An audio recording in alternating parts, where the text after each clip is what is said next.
Can you take us back to the beginning? How did you discover your passion for the arts?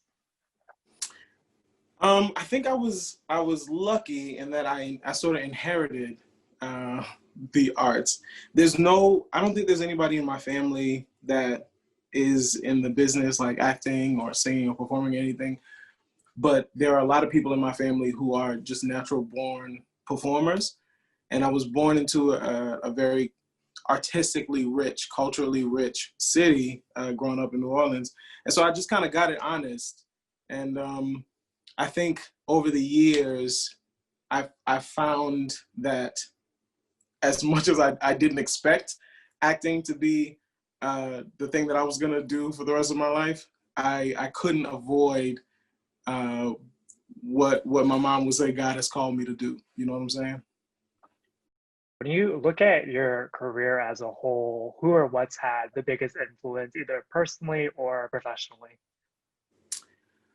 Ooh, in my career as a whole, it's kind of hard to quantify that because there's so many people that I really enjoy their trajectory. I really like their path. I like what they've been able to do.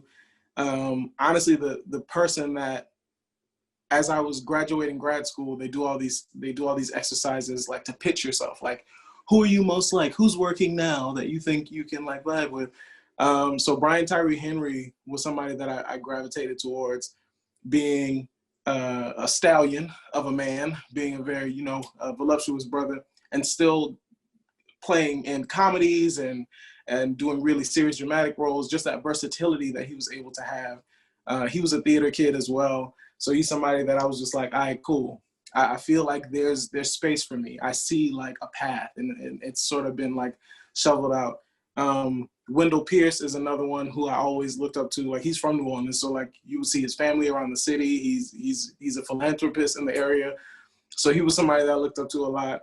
Um, and more recently, since I've gotten to know him much better, Cedric. Like, I don't think there's anybody in the business that is as talented on the business side as he is on the creative side. Like, he is so well balanced, and like he's really good at navigating this space as a producer as well as a lead actor, and that's really like dope. Yeah, what impact has the city of New Orleans had on your development as not only a man but also as an artist? Everything, everything.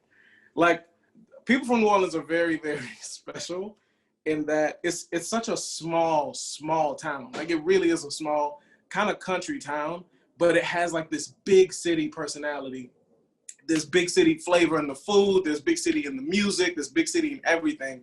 And so people from New Orleans sort of carry this extra like zeal, this kind of like fire. And I feel like that's always been a part of everything that I do. That's how I approach everything. Like, there's a certain sort of swagger that I just naturally am able to carry with me, and I credit that to New Orleans. Like, New Orleans shaped me 100%. It made me tough. It made me resilient.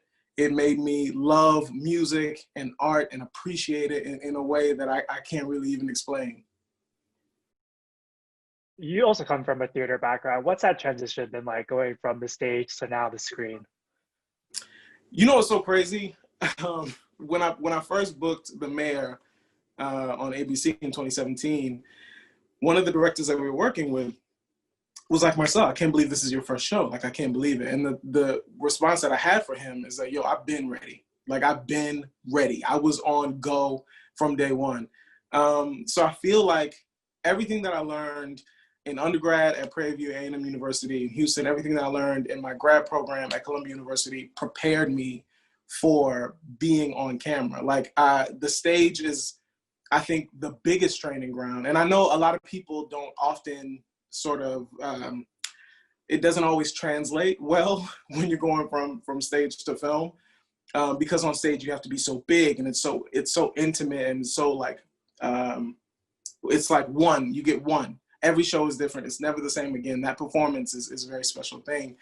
But I think to be able to do a show night after night and make it special for every audience, and to be present with your cast, all of those things are like the building blocks to a good performance on film. And the beautiful thing about this show is it kind of like bridges the gap between stage and film. Because usually we film, I mean, not now because of COVID, but usually we film in front of a live audience. So you still got that buzz, you still have that texture of like real human bodies responding to what you're doing. But you're also playing to like these 4 cameras that are watching you. Season 3 of The Neighborhood is airing now, and the show's been incredibly well received. What do you think is resonating most with audiences?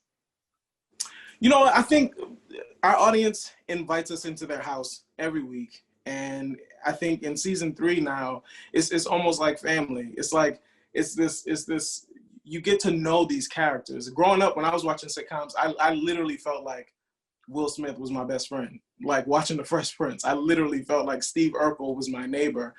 And I think the beautiful thing about multicam sitcoms is you get that sort of nostalgic feeling that makes you feel like you've known these people for so long. You feel really attached to them. You see them every week. And I think as our characters develop, as the relationships between these people sort of gel and get closer together, and they go from like we see the differences in people, but we celebrate the differences, and we allow those things that make us different to like bring us closer together. And I think as that process is happening on the show, as we see Cedric's character get closer to Max's character, the audience also is like getting to know us a little bit better. Yeah, speaking of relationship, which of Marty's relationship has been your favorite to explore in the series, and has that changed season to season? It changes every time. And the wonderful thing, like the cool thing about this show is everybody on the show is good. Everybody can act their ass off. And so there are so many relationships that we haven't gotten the chance to explore yet. But I think my favorite, obviously, is Marty's relationship with his mom, Tina, played by Tashina Arnold. That like mama's boy thing is something I connect to a lot because I love my mama. And so I can like tap into it really, really easily. The brother relationship, I'm the oldest of 5 kids. I'm usually the big brother. So to have a big brother relationship on this show where I'm the little brother now has been a lot of fun to explore and sort of feel like those little jabs and sort of feel taken care of in that way. That's been a lot of fun. But I'm really curious to explore like my relationship with Max's character. Like what is Marty and Dave's relationship like? What is Marty and Gemma's relationship like? And real talk, me, Beth and Shion are like closer in age than everybody on the set. So, and Beth is a theater nerd too. So like we really click off camera. Like that's my sister for real. So I'll be excited to see how Gemma and Marty's relationship could develop on the show. It's just, there's a lot of potential here. Yeah, this is the second time in your young career that you've lived with a character for an extended period of time. How did the mayor prepare you for the neighborhood? I think the mayor was the perfect training ground. I was really sad to see that show go because I believed in it so much and it was so good. I felt bad that we didn't have the sort of response from the audience that I felt like we needed to continue. But the lessons that I learned on the mayor's set about professionalism, about like how to save your money, about like having agency when talking to a director. Like I was lucky on the mayor in that a lot of the directors that came in were like really actor directors. Like they were collaborative, they welcomed ideas, they like encouraged me as a young artist to like speak up. Like if you got something to say that you can make the scene better, like go for it. Like be respectful obviously to the writers because they're sensitive about their work and they want their words to be heard. But like if you have an idea, like take up space, advocate for yourself. Like Yvette Nicole Brown was really essential in helping me sort of like speak up for myself.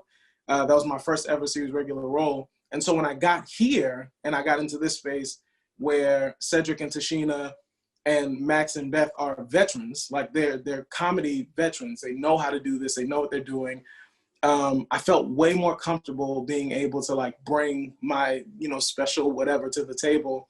And Cedric is just as collaborative as a producer. Our showrunner, Jim Reynolds, is just as collaborative. And so I was able to like really connect to this sort of ensemble, this family that we built to create a really good show. I've never worked with anybody that made me feel small as far as my TV career. I haven't worked with anybody that made me feel small or made me feel insignificant. Like I've always worked with collaborators. I've always worked with people that welcomed ideas, and I'm spoiled in that way. So I can't go backwards. Can't go like that. Yeah, this show does an incredible job touching on real life issues and experiences, but through the lens of comedy. Why is that so important for you, the cast, and the creators? I think comedy is one of the things that brings people together. I think comedy is one of those. It's like it's medicine. It's disarming. It's healing. It invites people in to have different ideas, to think outside of the box. It's one of those things that it's like a roux. I'm from New Orleans, so you're making gumbo. Like that roux is your base. You need that to like tie everything in. You need that to like bring everything together. And like the roux is the base of it, but it also like highlights the different flavors of whatever else you put in your gumbo. And so comedy does that for us as artists and performers. It connects us to our audience. It connects us to the ideas of the show, which are also reflective of what's happening in real life. So it just sort of brings everything together and invites everybody to sit down and really enjoy that as a whole. And with season three airing right now, what can you tease about what's ahead? What can we expect from Marty? Oh, um, what can I tease?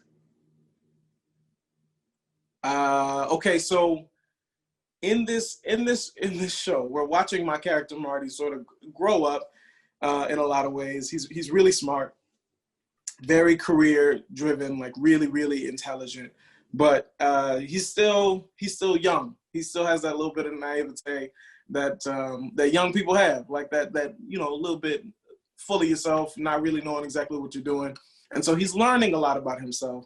And his brother is gonna teach him a lot about that. Like they're gonna bump heads a little bit in some coming episodes that I think is gonna make them. It's gonna bring them closer together, but it's also gonna help them grow as men a little bit. Yeah, great answer. I know we just like to end all of our interviews with a pop culture or speed round. Do you have a guilty pleasure TV show? Love After Lockup So and good. 90 Day Fiance. Love that. 90 Day Fiance is my jam. What about a guilty pleasure movie? Guilty pleasure movie. Do I have a guilty pleasure movie? I don't know if I'm ashamed of any of the movies that I enjoy. I'm trying to think of a guilty pleasure movie. Maybe the guilty pleasure movie would be Under the Cherry Moon. It's a movie that Prince did. I don't even know if it's that good of a movie, but Prince is so like he's so just big. He's so funny in it. Like my mom introduced it to me, obviously. But Prince is, I've never seen him that way because he's so reserved and so poised and so whatever. You only get to see like the bigger side of his personality in his music. So watching him in this movie, I was like, yo, this man is probably like the funniest dude in the world. I thought Prince was cool in that. So yeah. What about a favorite book? A favorite book. Right now, it's Tomi Adeyeme's Children of Blood and Bone. Selfishly, because I'm hoping that when they bring it to the movies that I get to play one of the characters. I don't care which. I just want to be a part of that situation. But yeah, that's really what's getting it for me right now. What about a favorite play or musical? Anything by August Wilson, anything by Dominique Morisseau, and a favorite musical. I would say it's a tie between A Funny Thing Happened on the Way to the Forum. That musical has a very special place in my heart. And Once on This Island. Top two favorite musicals. I don't care what nobody say. What about a band or artist that fans would be surprised to learn is on your playlist? A band or artist that people would be surprised to learn. You know what? Because when you look at me, you wouldn't expect it. Brandy Carlisle. Brandy Carlisle sings her ass off. Brandy Carlisle sings down, and you feel the music.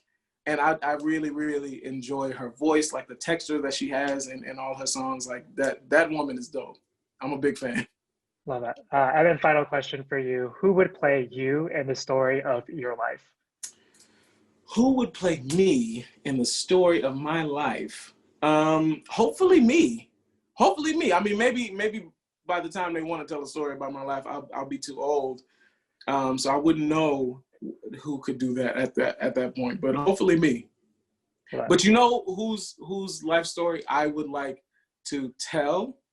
I think right now, because I get a lot of comparisons in like the sitcom work that I do, I think it would be fun for me to play like a slightly younger version of Kenan Thompson and just Mm. like navigate that life story. I think that'd be cool.